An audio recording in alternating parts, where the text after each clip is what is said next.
Olá, leitores, tudo bem com vocês? E hoje eu vim fazer o vídeo do nosso desafio Volta ao Mundo em 50 livros da Alemanha, então vem comigo!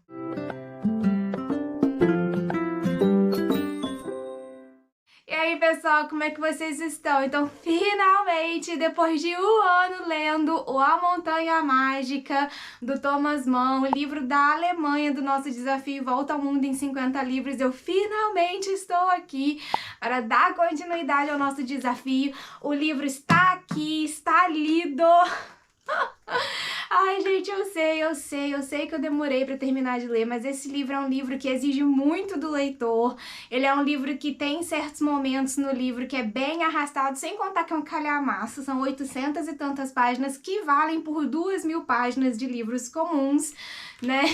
Ele é um livro que realmente exige bastante dedicação, porém, é um livro que eu já vou adiantando, gostei muito de ter tido a experiência de ler esse livro, sabe? Muito bem escrito, gostei bastante, já vou deixar aqui a minha indicação, mas entre na leitura de coração aberto, sabendo que não é um livro que você lê em um mês.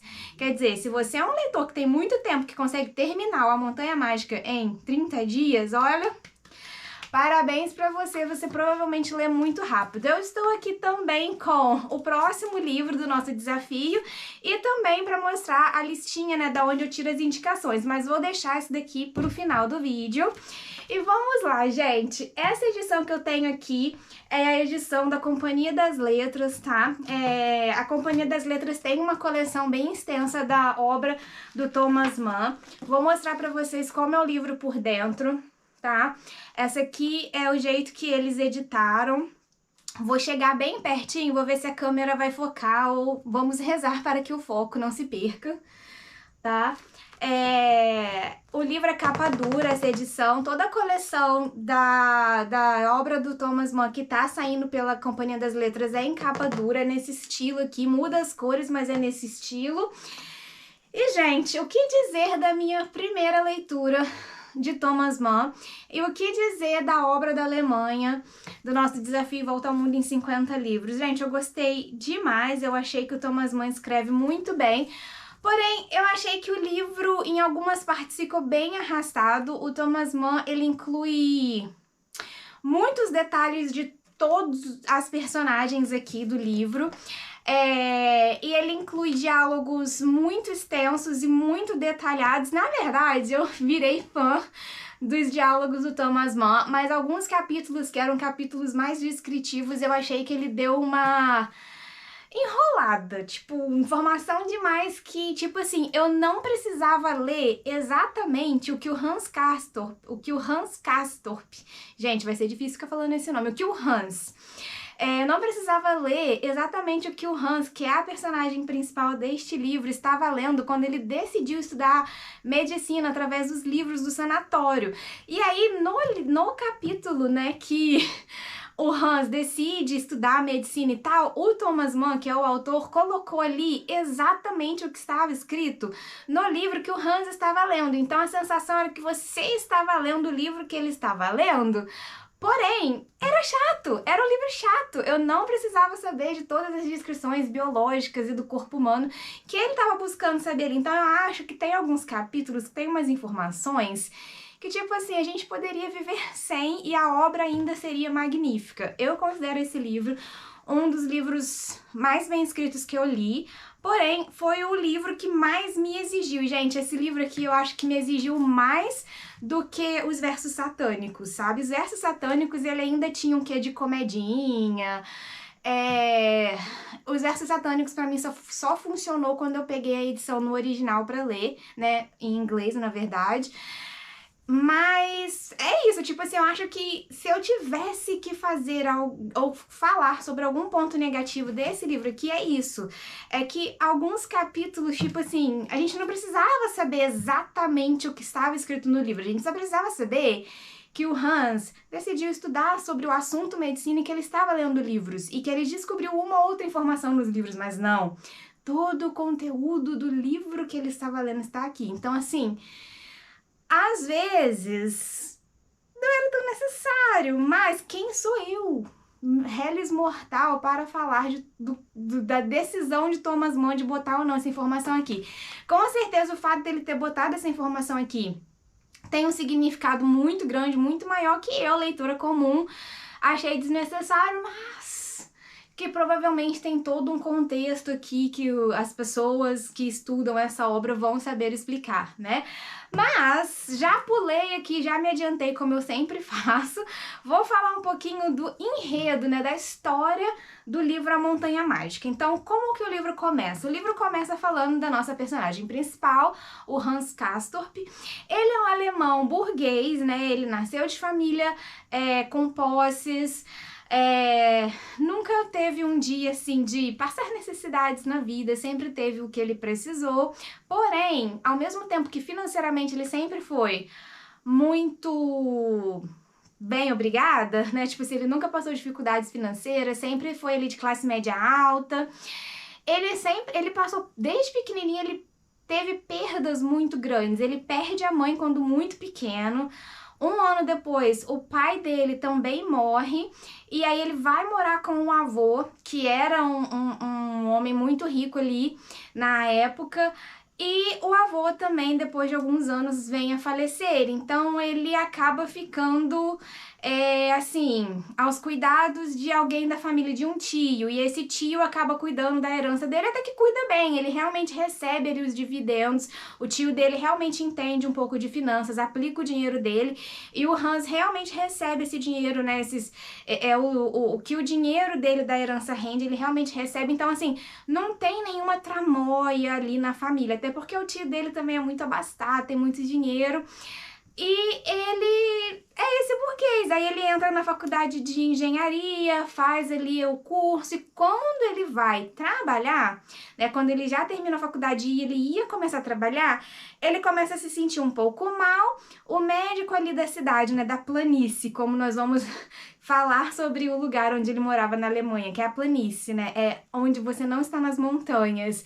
O médico ali da planície diz pra ele que ele está anêmico e um pouco fraco, e ele tinha um primo, o Joaquim, que estava nos Alpes suíços fazendo tratamento para tuberculose. Então esse médico fala, tipo, olha, você tá anêmico, você já tava meio que assim, querendo ir visitar o seu primo, por que você não vai lá para esse sanatório, visita o seu primo, passa ali umas 3 semanas, né, e cura essa anemia e volta.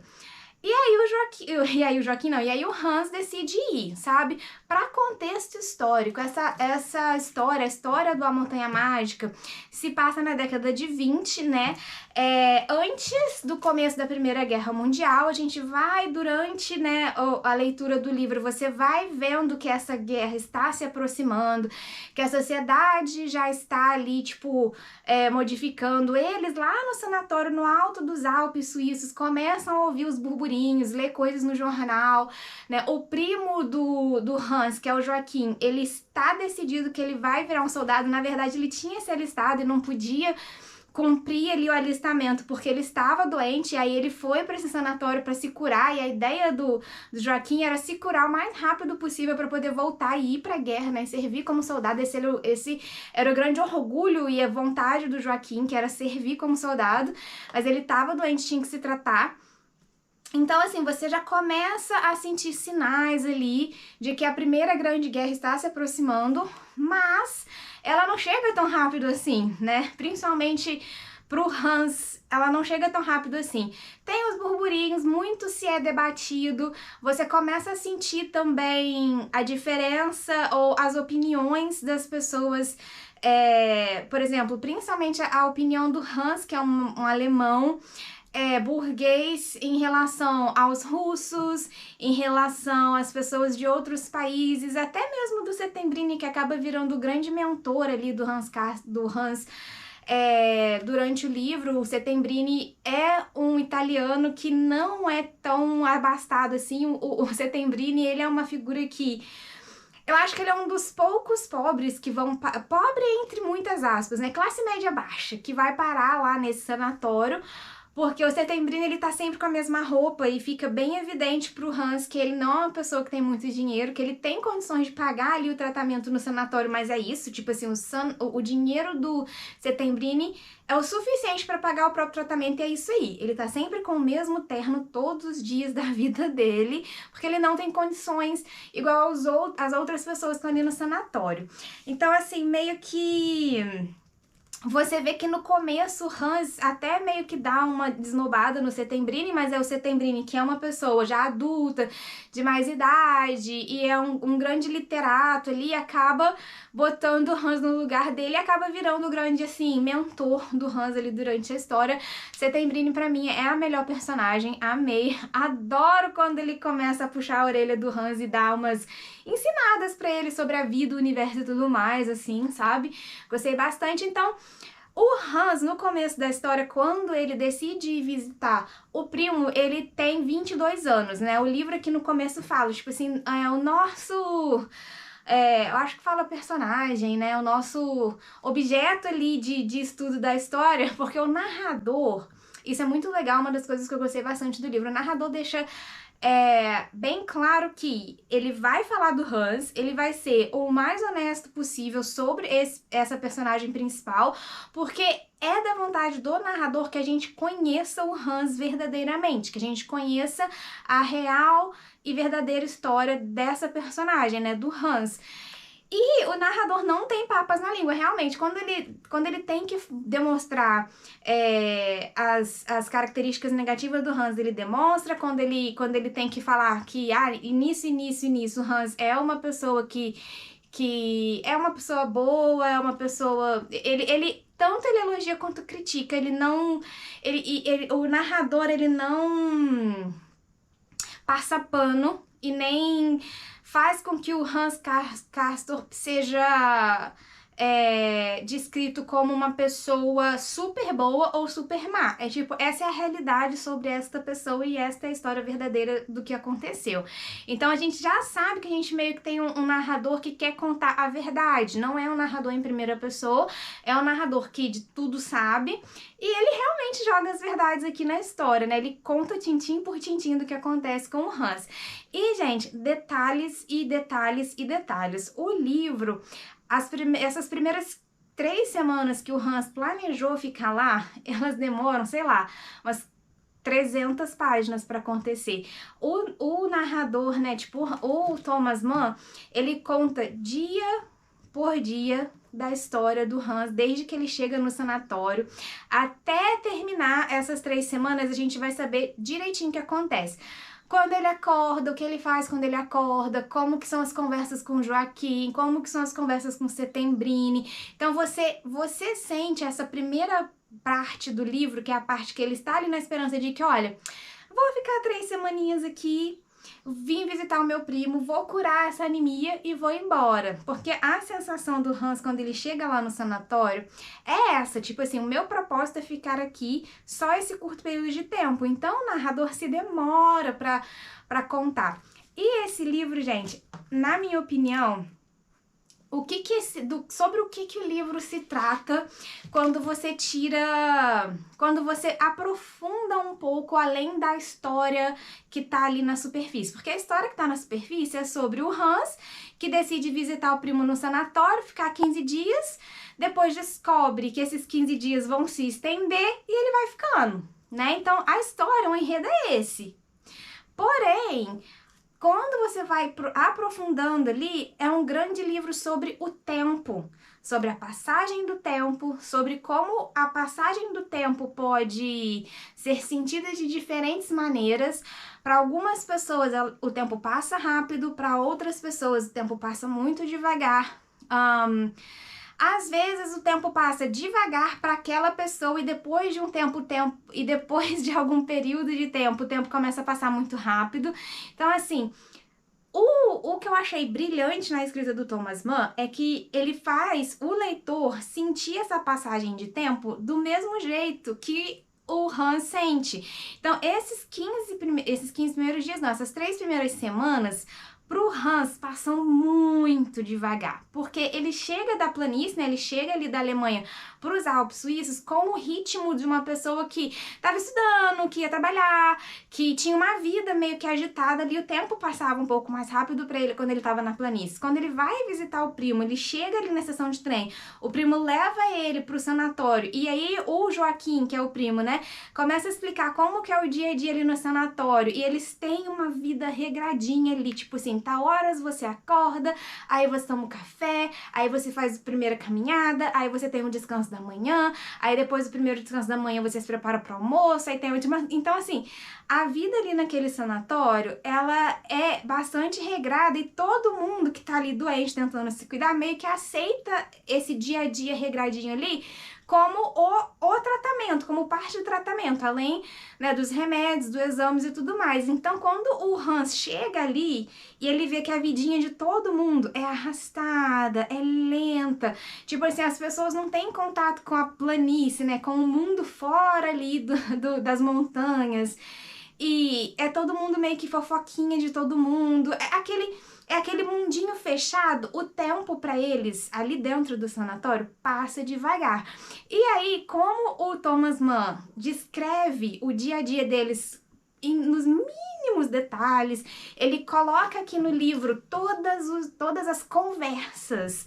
Você, leitor, sente que tá devagar a passagem do tempo. Tipo, demora muito para algo acontecer.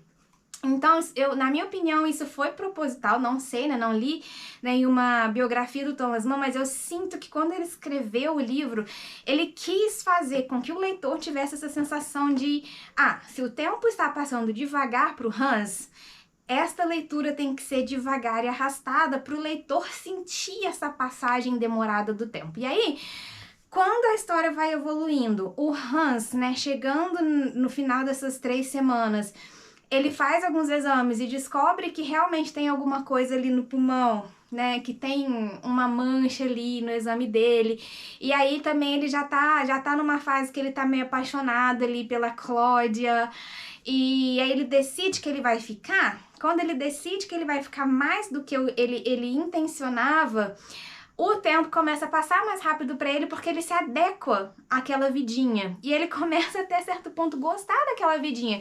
Tanto que ele decide que ele, mesmo quando depois de um tempo, né, o médico diz pra ele que ele poderia até ir embora, ele decide que ele vai ficar, e ele vai ficando, o tempo começa a acelerar pra ele, e aí a história começa a acelerar pra gente. Então, antes a gente lia sobre todos os dias individualmente.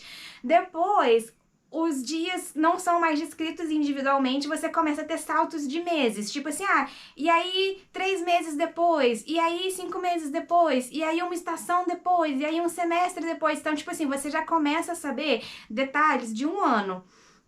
E quando chega bem pro final do livro, você tem um salto de muitos anos, né?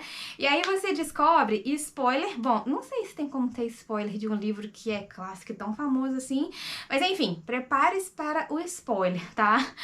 No fim das contas, o Hans fica 7 anos nesse sanatório, sabe? E aí, eu sei que eu tô falando da palavra sanatório, eu vou dar o contexto histórico. Na década de 20, né, há 100 anos atrás, não era exatamente em hospitais que as pessoas tratavam de doenças como a tuberculose, que eram doenças que na época não tinham uma cura, não tinha um remédio que você tomava e curava aquilo.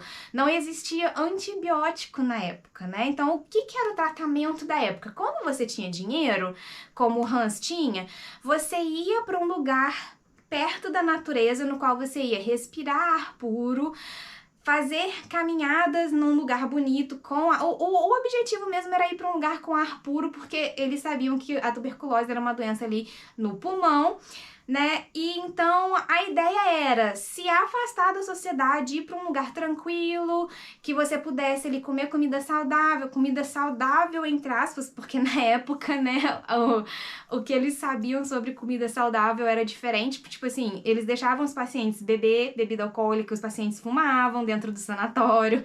Hans tinha lá o seu estojinho com vários charutos, e ele fumava dentro de um sanatório com um monte de gente com doença no pulmão, mas enfim, naquela época, 100 anos atrás, tudo isso era aceitável.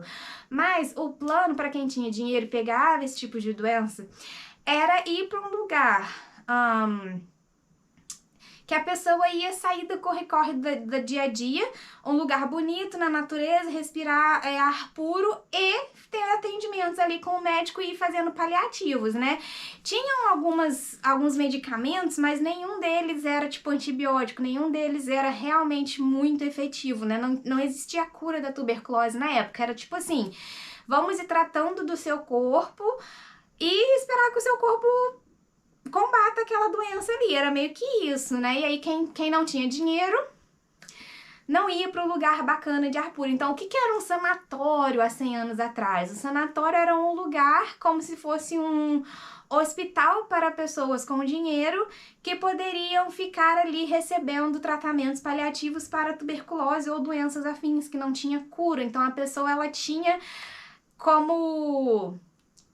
Por exemplo, né, ali no exemplo do livro era o Hans Castorp se enrolava ali num cobertorzinho na varanda e ficava deitado, descansando durante 1 hora. E isso era parte da prescrição médica. Então, assim, deixar o seu corpo se regenerar era o tratamento da época, né? Então, quando eu falo sanatório, eu não tô falando de problemas mentais. Os sanatórios daquela época eram mesmo para tratar doença física. E geralmente era assim, num lugar muito bonito, igual nos Alpes suíços, com menos poluição, e iam as pessoas que tinham dinheiro. E ele ficou ali.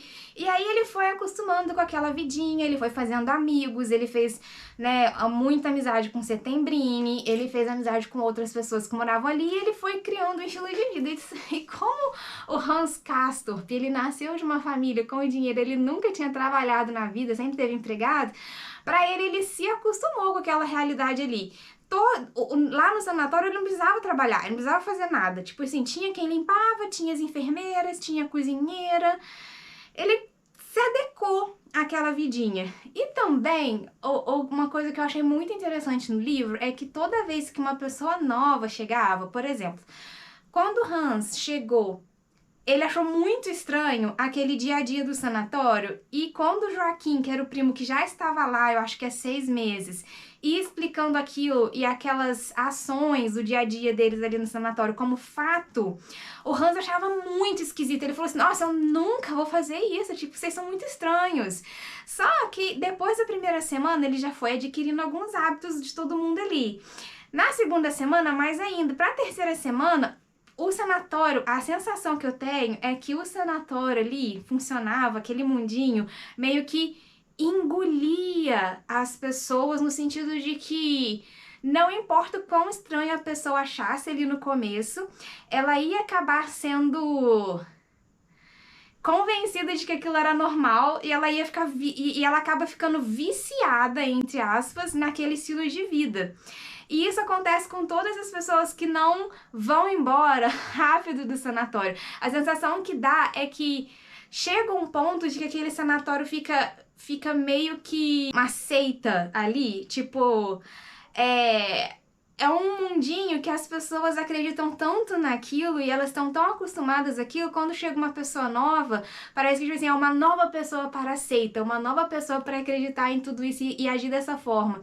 Tanto que mais do meio pro final do livro, o tio do Hans, que cuidava do dinheiro dele, resolve ir visitar o sobrinho, porque já tinha anos que o Hans estava lá e nunca que ele melhorava, sabe? Nunca que o cara melhorava o suficiente para ir embora. Esse tio começou a achar muito estranho e resolveu visitar o sobrinho. E aí ele vai para passar alguns dias lá, e aí chega no momento que esse tio percebe isso. Ele diz assim, gente, as pessoas aqui, elas são meio doidas. Essas pessoas estão aqui não só porque elas estão doentes, mas porque elas acabaram ficando meio, habitoladas. Elas estão aqui meio que num mundinho delas, numa espécie de seita. Eu vou meter o pé antes que eu acabe ficando aqui pra sempre. E foi aí que tanto o tio do Hans quanto eu como leitora percebi que, tipo assim, as pessoas iam pro sanatório e elas nunca saíam de lá.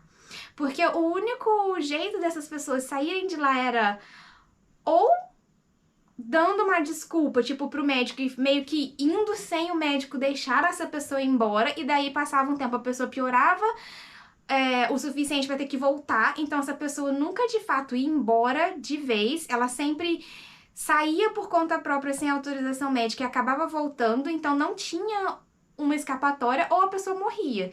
Então, assim, a sensação que dá é que, tipo assim, quando essas pessoas iam pra esse sanatório, né, pro Berghoff, o nome do sanatório era Berghoff, quando as pessoas iam pra lá, era tipo assim, era um caminho sem volta. A menos que você fosse uma pessoa muito forte e conseguisse fugir antes desse sanatório te engolir entre aspas, né? E esse tio percebeu que, tipo assim, olha, se eu não meter o pé daqui agora, eu só saio daqui morto. E aí eu percebi que, cara, verdade, os pacientes nunca ficavam bons. Tipo assim, você não tem histórias dos pacientes se curando e indo embora. Você tem histórias da galera, tipo assim, dando desculpa e indo embora sem autorização e depois voltando muito pior. Você tem história da galera morrendo. E é isso.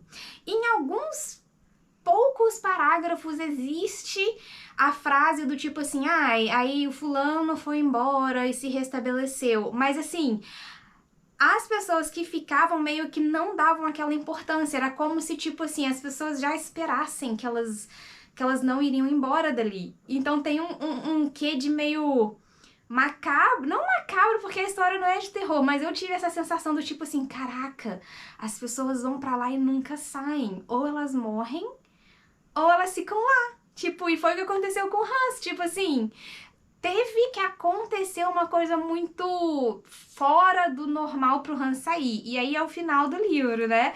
Mas antes disso, gente, acontece muita coisa bacana. O Hans fica perdido no começo do livro e eu achei brilhante a descrição da primeira vez que ele fica perdido, que daí ele deita no chão, tem sangramento pelo nariz, e aí ele lembra da primeira paixão dele, né, na escola.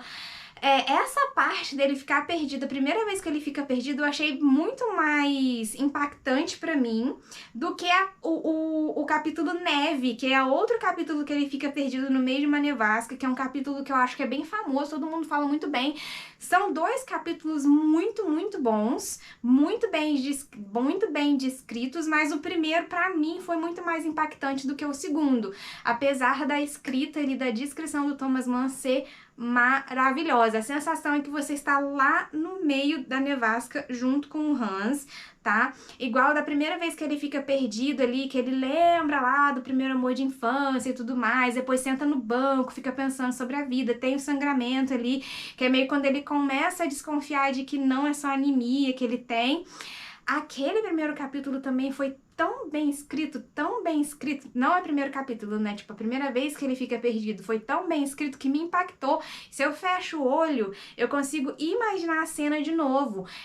Cara, as descrições do Thomas Mann são tão boas e tão brilhantes quanto os diálogos dele. Ele escreve... Outra coisa que me impactou nesse livro é a qualidade dos diálogos. Os diálogos são maravilhosos. São meio arrastados às vezes? São. Por que que às vezes são arrastados? Culpa do autor? Não, culpa do leitor. No meu caso, eu senti que alguns diálogos eram meio arrastados, não porque o Thomas Mann não é um ótimo escritor, mas porque às vezes o assunto do diálogo não me interessa. Por exemplo, achei interessante as discussões políticas do Settembrini com o NAFTA. Nem sempre eu achei interessante, porque, né?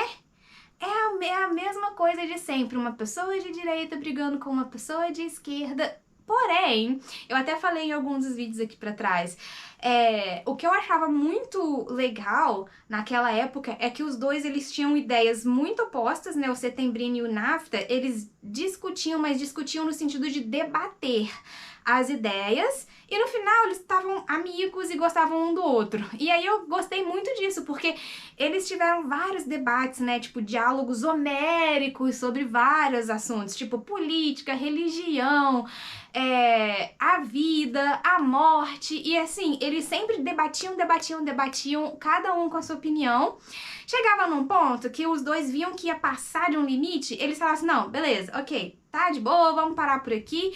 E eles meio que eram amigos e inimigos ali, tipo, eles tinham uma camaradagem de pessoas que eram intelectuais com ideias opostas. E eu admirava isso muito no livro, tipo, cara, é isso que falta na sociedade de hoje. As pessoas que só querem saber de brigar porque elas não concordam. Por que as pessoas não debatem igual o Setembrino e o Nafta e continuam amigos? Até que eu quebrei a minha cara. Porque chega um momento do livro que eles passam do limite. E aí o Nafta decide chamar o Setembrino para um duelo armado. Tipo, sim, um duelo no qual eles iam andar assim, cada um pro lado, virar e atirar. Tipo coisa de faroeste, assim, né? Tudo bem que até para as personagens do livro era um absurdo aquilo, porque, nossa, nós já estamos na década de 20, né? Tipo assim, aonde já se viu, somos pessoas civilizadas. Que mané duelo é este? Só que assim, o duelo vai acontecer e, gente, eu fiquei chocada com o final deste capítulo do duelo, porque assim, pra mim foi o maior plot twist, porque eu achei que várias pessoas ali, tipo, poderiam, eu pensei em várias situações. Eu achei que alguém, sem saber usar arma, ia se machucar. Eu achei que ia acabar sobrando pro Hans, tipo assim, que ele ia sem querer levar um tiro porque o Hans virou o juiz do duelo. Eu pensei em milhões de possibilidades para aquela cena do duelo, mas nunca que me passou pela cabeça que o final ia ser o final que realmente aconteceu do capítulo do duelo, e eu fiquei chocada, porque eu pensei que, tipo assim, óbvio que eu não imaginei aquele final, eu não vou contar porque eu quero que vocês passem pela experiência de ler esse livro, que vocês cheguem próximo do final do livro, vocês leiam o capítulo do duelo, e quando chegar no penúltimo parágrafo deste capítulo, eu quero que vocês tenham o choque que eu tive. Porque eu imaginei mil coisas, eu imaginei que alguém ia impedir, eu imaginei que o duelo não ia acontecer, eu imaginei que eles não iam conseguir arma, eu imaginei um monte de coisa. Menos o que realmente acontece. Eu fiquei muito chocada, foi muito triste também. Mas não vou contar porque foi uma das partes mais legais de eu não saber que ia acontecer, assim, sabe? E aí, beleza, gente, eu gostei muito do livro, gostei muito dos diálogos, gostei muito das descrições. Poderia ter passado sem um capítulo que o Hans estuda sobre medicina? Poderia, pra mim aquele foi o capítulo mais chato do livro. Mas o final, gente, o final, são um ano de leitura, né, são 360 e tantos dias de leitura do A Montanha Mágica. Eu esperando um final e saber se o Hans ia ou não sair do sanatório, e se ele ia ou não voltar pra planície pra poder viver a vidinha dele. Só que o final é um final em aberto. E aí eu vou dar outro spoiler, tá? Então se você não gosta de spoiler, mas esse spoiler não é um spoiler que vai atrapalhar a sua leitura, tá? A cena do duelo, eu não vou dar spoiler porque é muito importante que você não saiba realmente o que acontece, tá? Agora, o final do livro é um final em aberto, então assim, eu não sei o que aconteceu de fato no final da vida do Hans. Você não vai saber o que de fato vai acontecer na vida do Hans. O narrador não vai querer contar. Só que, o que acontece? Eles estão ali na década de 20, vai passando os anos, o Hans vai ficando ali naquele sanatório, vai ficando. 7 anos depois, chega a Primeira Guerra Mundial. E aí, gente, o Hans, ele já tava tão inserido naquela vidinha ali do sanatório, ele já tava tão ali com aquela mentalidade de, entre muitas aspas, seita, sabe? Eles tinham ali a própria vida. Gente, tem um capítulo que o médico, que é tão estilo seita aquele sanatório, que tipo assim, chega uma menina nova lá que diz que vê espírito num capítulo. E aí o próprio médico vai organizar sessões daquela. Primeiro eles começam a brincar da brincadeira do copo, chamando espírito, depois o próprio médico do sanatório vai organizar sessões de, sei lá, o espírito baixar na menina e eles ficarem querendo fazer contato com o espírito. Então, assim, as pessoas chegam a um ponto ali dentro que elas já não estão muito bem, entendeu? Nem o médico, porque eles literalmente acreditam que a menina vê espírito e fala com espíritos. Daí eu fico assim, mano, esse povo tá todo doido. Incluindo o médico, mas enfim, fazem sessões ali de tentar se comunicar com o além. Então assim, é nesse ponto de inserido na cultura daquele sanatório o Hans tá. Então assim, se não fosse a chegada da Primeira Guerra, eu acho que ele nunca ia sair daquele sanatório. Bom, pessoal, a câmera deu uma desligada ali, porque ela aqueceu demais. Eu tô com uma GoPro 10 Black aqui e, assim, ela tem um problema crônico de ficar overheating, né, de aquecer demais, mas enfim, vamos lá pro final do vídeo, tá? Eu tô falando porque se ficou a iluminação bem diferente ou não tá centralizado muito igual, é por isso que a câmera desligou, eu tive que esperar ela esfriar para poder continuar gravando. Eu tava falando ali do motivo do Hans, né, finalmente sair do sanatório. Ele só sai do sanatório porque a Primeira Guerra Mundial começa e ele sente a necessidade de ir defender o próprio país, né, de se alistar. Então ele tá ali naquela vidinha do sanatório, tá ali naquele dia a dia, muito integrado. A única coisa que arranca ele dali daquela vidinha, daquele marasmo, daquele comodismo até certo ponto, porque fica muito entreaberto mesmo se ele realmente tá doente ou se ele tá, tipo, doente de amor pela Cláudia. Quando você chega aqui, né, no pós-fácil do livro, tem um texto muito interessante do Paulo Astor Sauté, não sei, e é um especialista na obra, né, e ele fala também da tradução e tudo mais, e ele fala sobre isso, tipo, de não ficar claro se o Hans Castorp vai ficando no sanatório porque ele realmente está diagnosticado com uma doença ou porque ele está sofrendo de amor pela Cláudia.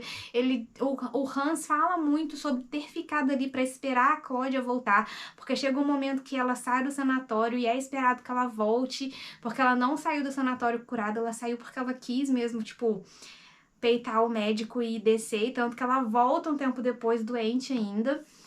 Então ele só sai do sanatório pra ir pra guerra. Só que aí ele vai pra guerra e a gente não sabe o que acontece com ele na guerra. Aí o livro termina de uma forma aberta e o narrador esfrega na tua cara de que ele não vai te contar o que realmente acontece na vida do Hans. Tipo assim, ó, o último parágrafo é esse aqui, ó. Adeus, se viver ou se ficar. Suas perspectivas não são boas. O macabro baile ao qual o arrastam ainda vai durar uns vários anos de pecados. E não queremos apostar muita coisa em que você vai escapar. Então, esse macabro baile aqui é a guerra, né? Para falar com franqueza, não sentimos escrúpulos por deixar aberta essa questão. Então, tipo assim, o narrador tá nem aí se você vai ficar com raiva de um final aberto. Porque ele fala que ele não sente escrúpulos em deixar o final aberto. Certas aventuras da carne e do espírito que sublimaram sua singeleza fizeram seu espírito sobreviver ao que sua carne dificilmente sobreviverá. Aí aqui ele tá falando do Hans. Momentos houve em que, cheio de pressentimentos e absorto em seu reinar, você viu brotar da morte e da luxúria do corpo um sonho de amor. Será que também dessa festa mundial da morte e também da perniciosa febre que inflama o céu da noite chuvosa, ainda surgirá amor? Então ele deixa entreaberto esse tipo assim, será que o Hans vai sobreviver ou não? Será que um dia ele vai amar ou não? E eu fiquei com muita raiva, porque eu odeio finais abertos. Esse livro é gigantesco e não tem uma conclusão definitiva. Será que ele sobreviveu à guerra ou não? Será que um dia ele vai ficar ou não com a Cláudia? Será que ele vai voltar pro sanatório depois da guerra ou não? Não sabemos e nunca saberemos, sabe?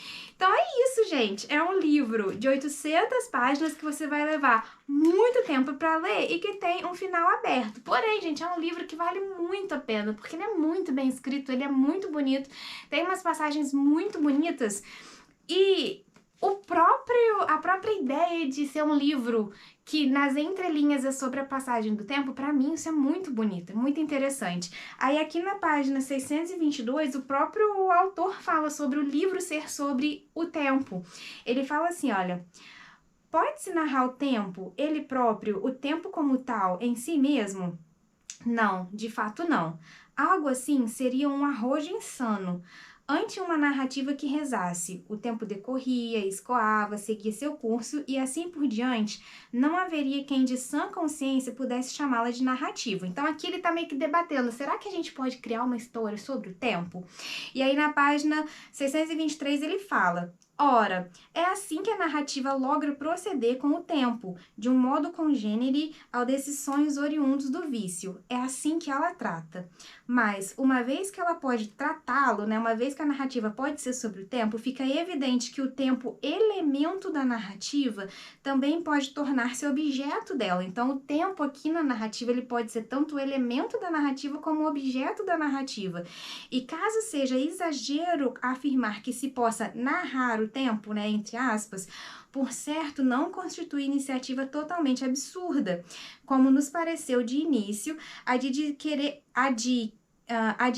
narrar sobre o tempo que constitui uma época. Então aqui o narrador já tá deixando claro que, tipo assim, no começo parecia meio absurdo dizer que este livro era sobre o tempo, que existia uma narrativa sobre o tempo, mas que daí ele começou a dizer que, tipo assim, querer narrar sobre o tempo, que é o reflexo de uma época, não é tão absurdo assim. Aí ele continua na 624. E se lançarmos a questão sobre a possibilidade de narrar o tempo, foi só para confessar que, com a presente história, é isso mesmo que temos em mente. Então, ele confessa aqui na página 624, na primeira frase completa, que sim, ele está confessando que a presente história tem em mente narrar sobre o tempo. E, gente, para mim isso foi a confirmação, porque desde o primeiro capítulo eu tava assim, gente, esse livro tá falando do Hans, mas o que o Thomas Mann tem em mente é falar sobre a passagem do tempo. O tempo que é infinito, né? Porque se você for pensar no tempo como o tanto de tempo que o universo existe, o tanto de tempo que a vida existe, o tanto de tempo que os humanos existem. Então, ele tá meio que fazendo uma grande reflexão sobre o tempo, mas daí ele vai botar nesse dia a dia dessas pessoas, nesse sanatório, essa sensação da passagem do tempo. Ela pode ser lenta, ela pode ser rápida, ela pode ser mediana, o tempo pode ser entediante, o tempo pode ser intrigante. E aí, quando chega nessa página 624, que o narrador, no caso, né, o Thomas Mann, na voz do narrador, confirma que sim, ele estava ali tentando fazer uma obra sobre a passagem do tempo. Eu fiquei muito feliz, tipo assim, eu estava certa desde o começo. E é isso, gente, é uma história sobre o tempo, disfarçada de história de uma pessoa, disfarçada de uma mini biografia ali sobre a vida do Hans, né? Conta da vida dele desde que ele era criança, a perda dos pais, a perda do avô, a ida pro sanatório quando já jovem adulto com 22 anos, a passagem desses 7 anos no sanatório. É até certo ponto uma biografia do Hans, né? De um personagem fictício, mas é também uma grande história sobre o tempo e eu achei muito bacana, mas é um livro que exige muito do leitor, sabe? Então, aproveita essa leitura, mas também respeite o seu tempo. Não é um livro que a gente lê rápido, até para você conseguir compreender muitas coisas do livro, e é um livro que com certeza vai crescer com uma releitura. É um livro que daqui a alguns anos, não tão cedo, eu quero ler de novo, porque eu sei que com a segunda leitura eu vou entender muito mais, sabe? Não é um livro que você entende o livro completo com uma leitura só. Ele é um daqueles livros que acaba se tornando inesgotável. Toda vez que você relê ele, você vai descobrir coisas novas sobre a leitura, tá? Então fica aqui minha dica, gostei muito. E agora vamos dar continuidade ao nosso desafio Volta ao Mundo em 50 Livros. Para quem não sabe, eu comecei esse desafio alguns anos atrás, quando eu ganhei da Tag Curadoria essa lista aqui com 50 títulos, né? Um título para cada país. Desses 50 países aqui, não são todos os países do mundo, mas são 50 países aqui que essa listinha fez uma pré-curadoria. E aí eu comecei a ler, né, e fazer o desafio aqui no canal. E o nosso próprio destino é a Polônia, com o livro Um Amor Feliz da... Gente, não sei pronunciar certo, tá? Wisława Szymborska. É um nome polonês, gente, eu não falo polonês, tá? Então, o nosso próximo destino é a Polônia. Nós estamos, no momento, na Europa, né? Acabamos de ler o livro da Alemanha, com A Montanha Mágica. Agora estamos lendo o livro da Polônia. Este é um livro de poesia, e essa edição que eu tenho aqui é uma edição bilíngue. Então, aqui é o original em polonês e aqui é a tradução em português. O livro começa com um prefácio da tradutora dizendo como ela encarou a tradução dessas poesias. Gente, traduzir poesia poesia não é fácil. Traduzir poesia do polonês para o português é muito difícil. Então, houve a decisão editorial aqui de deixar o original e o em português para quem tiver o conhecimento de polonês conseguir aí dar uma cotejada. Eu tenho zero noção de polonês, então assim, estou aqui depositando toda a minha fé na tradutora de que realmente está refletindo um pouco ali a obra da autora. E essa autora, eu já comecei, tá? Eu tô na página 67. Essa autora, ela tem um estilo de poesia muito diferente das poesias que eu já li até hoje. Eu gosto muito de poesia com lirismo, sabe? Uma poesia com as palavras, assim, meio que rebuscadas e tal. E já a Wisława... Vamos aceitar que eu nunca vou falar o nome dessa autora certa, mas essa autora, ela tem um estilo realista para escrever poesia. Então, assim, as poesias dela, mesmo as mais curtinhas, elas dão a sensação de ser uma história com começo, meio e fim. Ela não é uma autora que escreve poesia com muito lirismo, ela é uma autora que escreve poesias realistas. O prefácio fala muito sobre isso, que ela ficou muito conhecida na Polônia pelo estilo próprio de poesia, que é uma poesia com começo, meio e fim, é uma poesia que não é muito rebuscada, é uma poesia mais realista mesmo, é uma poesia que vai falar do dia a dia das pessoas, do cotidiano das pessoas. E pra mim tá sendo uma experiência muito diferente. Eu tô, sinceramente, ainda me ajustando a esse estilo de poesia que não é bonita, lírica, é uma poesia que te traz ali para um recorte de uma situação que aconteceu na vida de alguém. Então, assim, uma nova experiência, ainda não tenho uma opinião muito formada, tipo assim, eu não sei, porque eu tô na página 67 de 300 e poucas páginas, então ainda não tenho uma opinião formada, mas falarei mais sobre a minha opinião, sobre como foi a minha experiência de ler esse livro aqui, essas poesias, quando eu vier gravar o vídeo do Desafio Volta ao Mundo em 50 Livros da Polônia. Então é isso aí, pessoal. Espero que vocês tenham gostado desse vídeo. Espero que vocês um dia leiam A Montanha Mágica, porque vale muito a pena. E espero que vocês tenham... espero que vocês estejam curtindo aí o Desafio Volta ao Mundo em 50 Livros. E se você gostou desse vídeo, clique em gostei, que isso me ajuda bastante. Ativa o sininho para você receber as notificações quando eu postar vídeo aqui no canal. Se inscreve no canal, que isso também ajuda bastante. E a gente vai continuar conversando sobre as minhas leituras e assuntos relacionados nos próximos vídeos. Tchau!